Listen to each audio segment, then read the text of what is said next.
Welcome.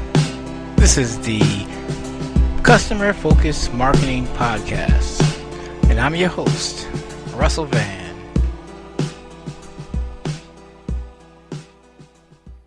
Welcome. My name is Russell Van. This is the Customer Focused Marketing Podcast, and today we invite a new friend to the show, Miss Sweeney Mae, and she's the owner and founder of Events in the City L.A. Welcome. Thank you. Thank you for having me, Russell. Oh, it is my pleasure. I really feel that this is going to be exciting. I was introduced, made my way to finding your page, Events in the City. Tell us, what is the mission of Events in the City? What do you do? Sure. Well, let me introduce myself real quick. My name is Sweeney Mae. Like Russell said, I'm owner of Events in the City L.A., a premier event planning and marketing consulting services. My company has been around for a little bit over 3 years, and we pride ourselves with creating meaningful and tasteful events for friends, families, and professional settings. We also assist business owners and with marketing, social media, and promotional strategies. We're very experienced, having coordinated over 600 events, and probably have worked with over 50 businesses and organizations since our inception. Our mission is to provide a premier event planning and marketing consulting service with significant attention to details that will fit our clients' needs and budget. So like you were saying, you do business and corporate alongside with personal and individuals? That's right. And, what's funny how I landed into doing that is when I first actually was in Seattle before coming to L.A., and myself and two other friends were sitting together, and we were thinking about, let's start something. We were not fresh out of college, maybe 2 years after college, and, that's when, corporate started laying off people, so we said, let's start something of our own so we have a plan B in case we get laid off too. Right. So we started with weddings. It was actually what really started off Events in the City, and me and my two other friends are big fans of Sex in the City, so that's why we named it Events in the City. Is that right? Yes. So we were sitting there like, what are we going to name it? What are we going to name it? And the one show that we can't, get our eyes out of the television when it comes on is Sex in the City. So we said, let's name it Events in the City, So whatever city we're in, whatever city the event is in, that's a fitting name, Events in the City.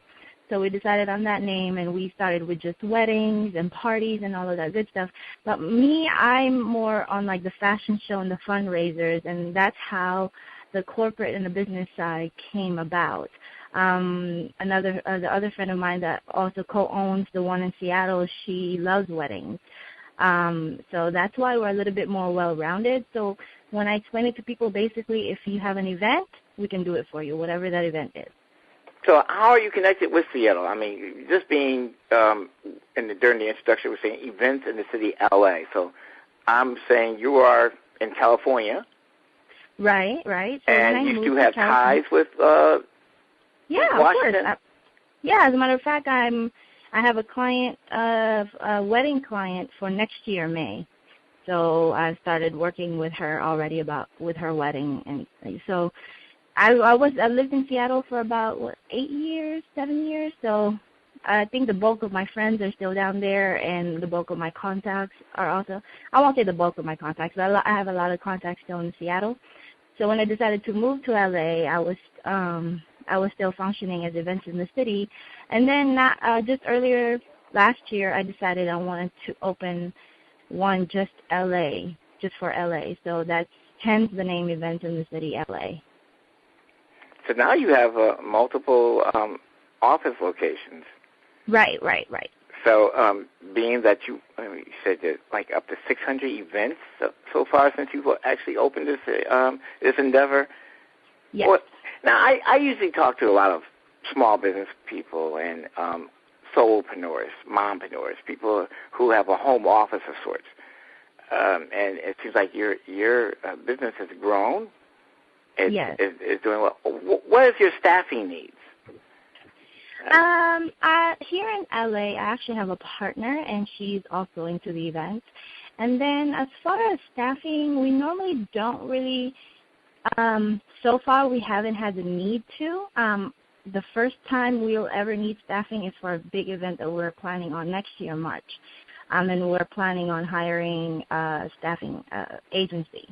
But so far we haven't had a need to either. It's just me and my partner, and then we have 1 or 2 interns, or sometimes other friends that want to help, or other people who are interested in learning the business. We try and just have them with us to help us with any event.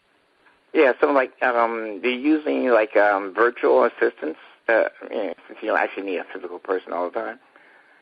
I haven't yet needed a virtual assistant because I usually have a handful of people who are ready to help and willing to help, or even for a fee or whatnot. So I actually already, at this point, I already know who to go to for certain things that I need. So I haven't taken advantage of virtual assistants, and I know they're out there because I've met owners of people that have companies that offer virtual assistants. Oh, well, let's talk about your clients. Sure. Where do you find these people, or do they find you? Actually, I think it's 50-50 because I'm very into community events, and I do a lot of benefit me in the end, and not necessarily that they hired me to do it. Sometimes I come up with my own idea. I find people to partner with, and let's say I'm in a city and I'm like, oh, let's do a health fair. So I'll call people up in that area and I say, hey, why don't we do a health fair together? And it's not necessarily something I get paid up front, but maybe we take the proceeds and pay ourselves that way. And then out of that, I meet so many people, and then one or two out of one event that I do will at least come to me for something, for either events or marketing. That's excellent exposure. You can't I beat really that. put myself out there, yeah. I mean, just to tell you a really story I'm really proud of. When I moved from Seattle to L.A., I actually used to work for Macy's as an assistant buyer, and they laid me off. They offered me to move to New York. I don't want to live in New York. So I told myself, it's time to move to L.A. because I've been talking about it, joking about it, and I'm tired of the rainy days in Seattle. So I moved to L.A. actually. So my first strategy was I went on Craigslist and looked for community events that I can volunteer or even maybe get paid to do. So I found this one event. It was a diversity award for Multicultural Pictures Association, MPAA. And come to, find out they're a really big foundation in Hollywood. So I offered my assistance as a volunteer. I mean, I wasn't, trying to get paid. They don't know me, so why would they pay me? You know what I mean? I've never had any client in L.A., so I told myself, hey, let me help. And then they said, okay, well, if you find any sponsors, you get a percentage of it. I was like, sure. I don't even know if I could find any because I haven't been in L.A. in a few months yet. So I helped out. I helped out with the dinner, with the auction and the dinner part of the event, and also the red carpet. And they had Morris Chestnut there. They had Taraji P. Henson. They had the cast of Twilight. They had L. Cool J there. It was such a good event that I volunteered, and then that's really when I got my first 2 clients in L.A. So after with that, the volunteering, did they use you for what you do, or did they use you because they need you to fill in? They actually use me to fill in, but as I started working with them, they realized I have experience in certain things that they're doing that they don't have someone in charge of. So I was able to put my input. I wasn't even trying to take the lead on anything. I was just trying to offer my help. Okay, and then on things that they're working on, I'm like, okay, maybe what about if you do this? What about if you do that? They like some of my ideas, and the CEO of that foundation, or the founder of that nonprofit, actually referred me to other clients after that. So referrals, I'm sure that has to be another part of your strategy to expose yourself to more and more of the public. Definitely. And what I find the clients that always, 90% of my clients always refer me, and that's because I always do my job quickly. So, I mean, another thing that I do is I sometimes help other people with their branding and marketing as far as their brochures or flyers or business cards, because I'm really, really a big fan of people who really take the time to make sure that the business card looks right, their flyers are quality, and all of that good stuff. So I'm sorry. Go ahead. Continue. I'm also a skilled graphic designer. So a lot of my clients that I do graphic designs for, I can usually turn it around in 1 or 2 days, and they're usually like, wow, I've never worked with anyone faster than you. So not only will they refer me to do their friends' flyers or business cards, they also refer me when I tell them exactly what else I do to other people that they know. Sweeney, you sound like you're a one-stop shop here. That's really what I would like to be. and you're wearing all the hats. I mean, yeah. You're making the coffee and you're pushing out the business cards on the other end. Yeah, and I love doing that. And, you know, at some point I ran into people that said, no, you have to find a focus, you have to find a focus. I'm like, maybe I do, but maybe I don't. I mean, I enjoy doing everything because then I'm not stuck doing one thing all the time. I don't want to do weddings all the time. You know what I mean? Yeah. I don't want to do one thing all the time. Variety is excellent. That's what I actually enjoy doing, what I do with the show, talking to various people with various talents. And the conversation is mixed and diverse, and that's what keeps me intrigued. I hope that this show and this presentation will help other people, especially those who are looking for clients, or looking for customers. How do other people do it? Not necessarily the competition, but we can learn something from various, different companies, different styles of business, from corporate to self-proprietary. What can work here can also work there. You find that the similarities are very beneficial. Right. And for me, I know a lot of people are always like, oh, I don't want to do free work. My work costs, and, you know, there's a value to what I do. And it's not that I do free work, but there's definitely things that I choose to do that may not have a cash value up front, but I definitely see a benefit out of it. Just like I said. It's like delayed gratification, because you're not getting paid monetarily up front, but on the back end, you now have a new contact. You now told other people what you do, and you show them who you are, that you're a real person. Right. That's excellent. Yeah, and then you mentioned earlier I wear different hats, and I actually write a blog, and the blog is called PinayofAllTrades.com, and Pinay is actually like a slang for Filipina, because I'm a Filipina. So PinayofAllTrades.com, that's where I usually write the blogs, and if you ever get a chance to read it or visit it, you'll see I really talk about different things that I do, and you'll see what different things I do. And when do you find time to keep up with the blog on top of your client list? Just lately, I had to really tell myself to be consistent. So just like my last blog I wrote last night and published this morning. Like, I try to make sure I have something out there once a week at the very least, because I would love to have a book one day. You know, and that would be the easiest way, is to already have all the content in one place. So like I said, you got to think of the future, you know. So I'm thinking of the future. I would like to have a book one day about marketing and events. And if I write a blog now, not only will it be seen by many people now, but maybe later on it could be used for something else. All right.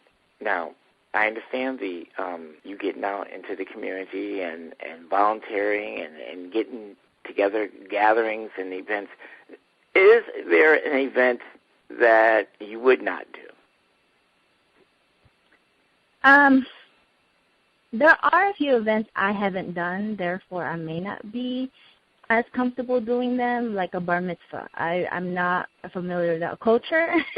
So someone that, you know, I wouldn't be putting myself out there to do a bar mitzvah. I mean, or a quinceañera. So those are really like culture specific, which I can, you know, I'm confident with myself enough to say I don't have enough experience with.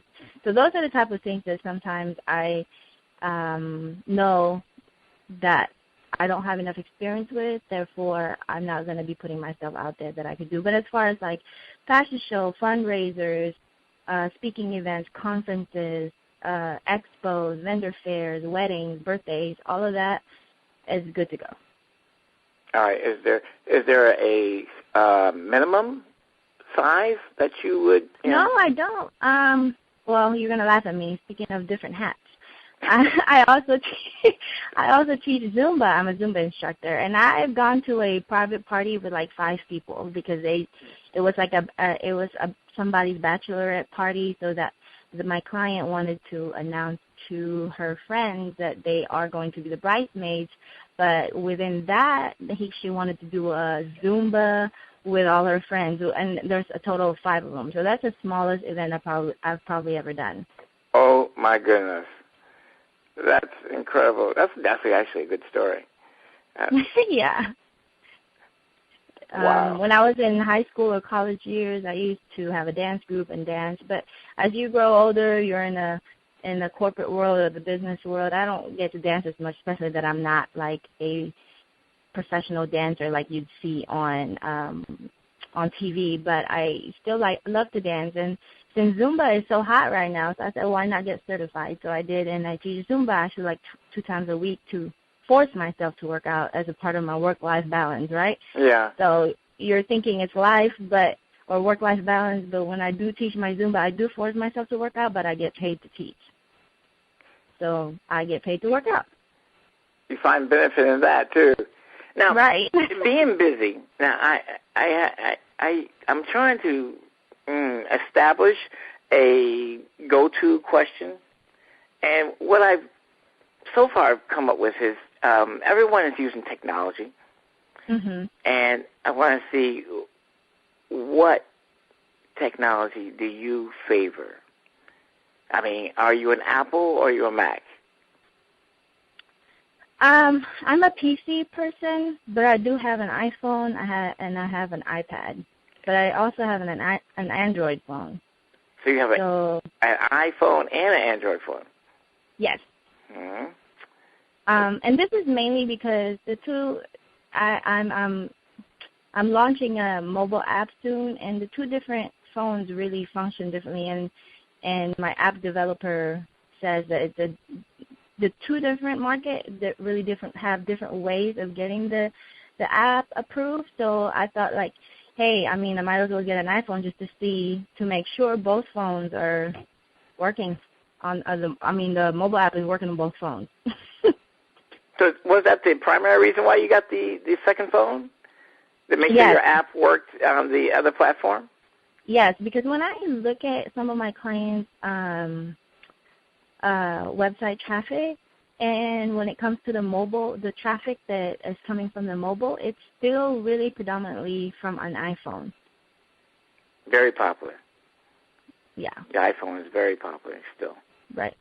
I personally prefer the Galaxy, but many, many people have iPhones.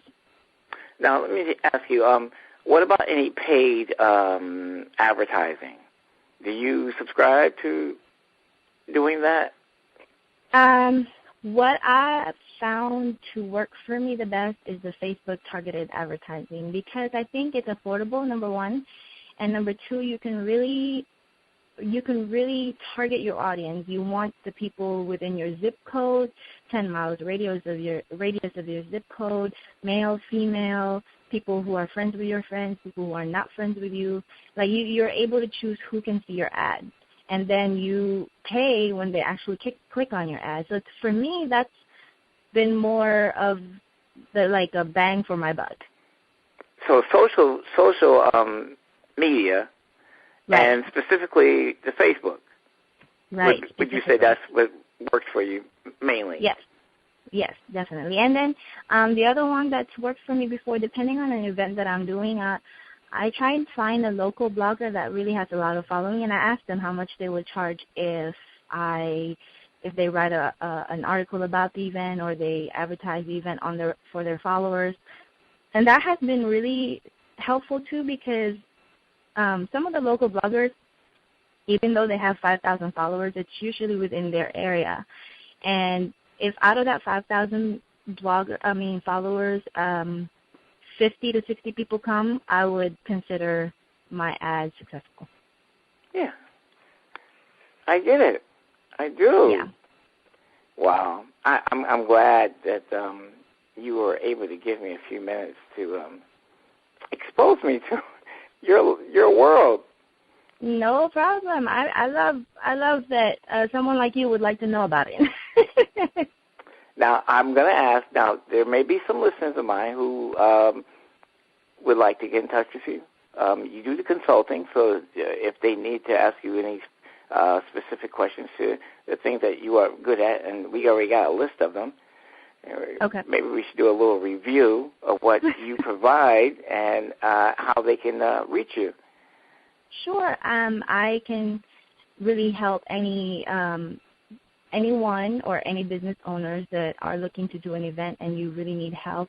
If it is a personal event like a wedding, a birthday party, an anniversary, I can do those. I do have clients that I've done those events for. Or if you're a business owner and you're looking for someone to help you with your grand opening, I've done those too, where I organize everything. I invite the mayor, I invite the council members, I do a red carpet and make sure that everything's all set, and all you got to do is look good, shake hands, and smile for the camera. I can do those too. Or if you are in need of some consulting, especially if you're just starting, you need your flyers to look good, your brochures, or your business cards, or your website, and especially social media. I'm very well versed in all those areas because my background really is marketing, and I'm very passionate about marketing because I believe that everybody needs to really pay attention with their image because image is everything, especially these days with the social media. So if you need any services or any help with any of those areas, you can definitely go on my website at eventsinthecityla.com. Very good. Ms. Sweeney Mae, thank you. Thank you, Russell. My listeners, thank you. And including all my listeners here in the United States and around the world, this is our new friend, Ms. Sweeney Mae, Events in the City L.A.